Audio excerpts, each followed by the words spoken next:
guys. Ayan si nanay. Alam mo mga guys, sa bahay, nung maliliit pa tayo, si nanay, siya yung Google natin sa bahay. Alam niyo kung bakit? Lahat-lahat na hindi natin alam, lahat-lahat na nawawala, sa kanya natin tinatanong.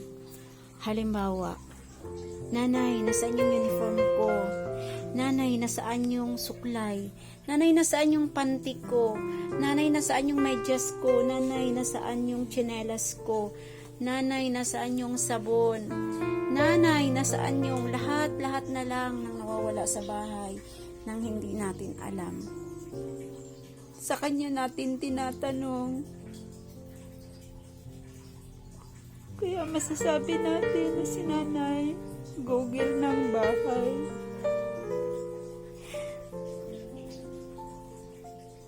Hindi ko po kasi makalimutan.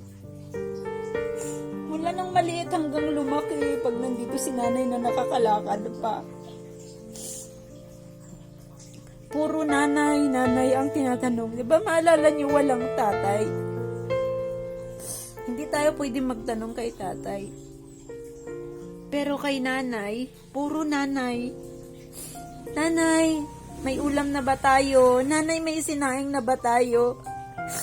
Nanay, puro nanay. Ayan po si nanay. Hindi na po niya kayang tumayo. Nakahiga na lang. Paano pa natin itatanong sa kanya yung mga nawawala dito sa bahay? Hindi na, diba? Isakat na siya. Nakahiga na lang. Kailangan na kahit papunta sa CR.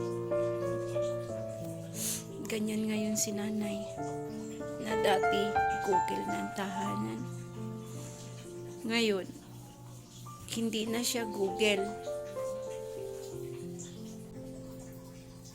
Ngayon, ito na si nanay, hindi na makatayo. Nakahiga na lang. Paano pa natin itatanong sa kanya? Yung, nanay, nasaan yung suklay? Nanay, nasaan yung damit ko? Nanay, nasaan yung panty ko? Hindi na natin maitatanong sa kanya kasi nandito na siya na aiga. Inaalagaan na lang natin siya. Hindi po natin siya dapat pabayaan. Nanay is sa Google ng tahanan.